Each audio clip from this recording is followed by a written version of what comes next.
أعوذ بالله من الشيطان الرجيم. بسم الله الرحمن الرحيم.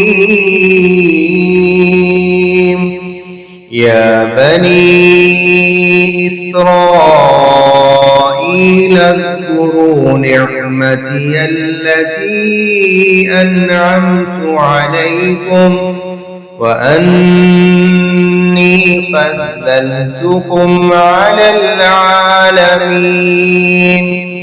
واتقوا يوما لا تجزي نفس عن نفس شيئا ولا يقبل منها عدل ولا تنفعها شفاعة ولا هم ينصرون.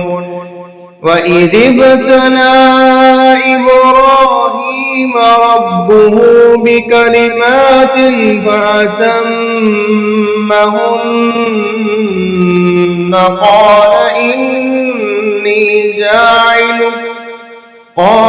إني جاعلك للناس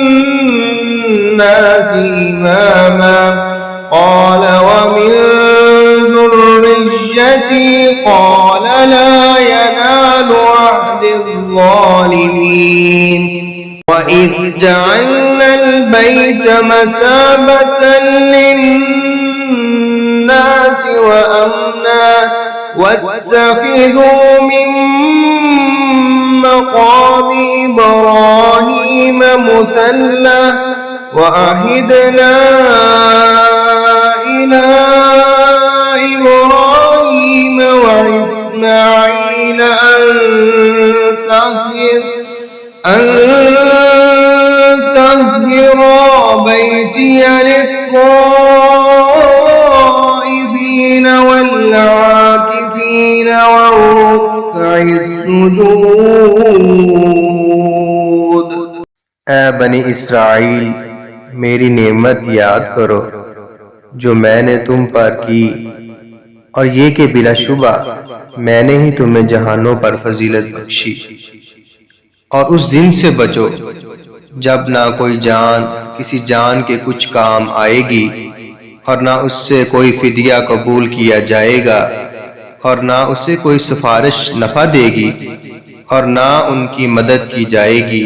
اور جب ابراہیم علیہ السلام کو اس کے رب نے چند باتوں کے ساتھ آزمایا تو اس نے انہیں پورا کر دیا.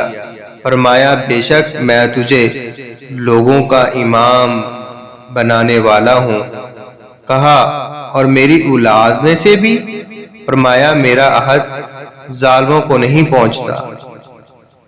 اور جب ہم نے اس گھر کو لوگوں کے لیے لوٹ کر آنے کی جگہ اور سراسر امن بنایا اور تم ابراہیم کی جائے قیام کو نماز کی جگہ بناؤ، اور ہم نے ابراہیم اور اسماعیل کو تاکیدی حکم دیا کہ تم دونوں میرے گھر کو طواف کرنے والوں اور اعتکاف کرنے والوں اور رکوع کرنے والوں اور سجدہ کرنے والوں کے لیے پاک صاف رکھو.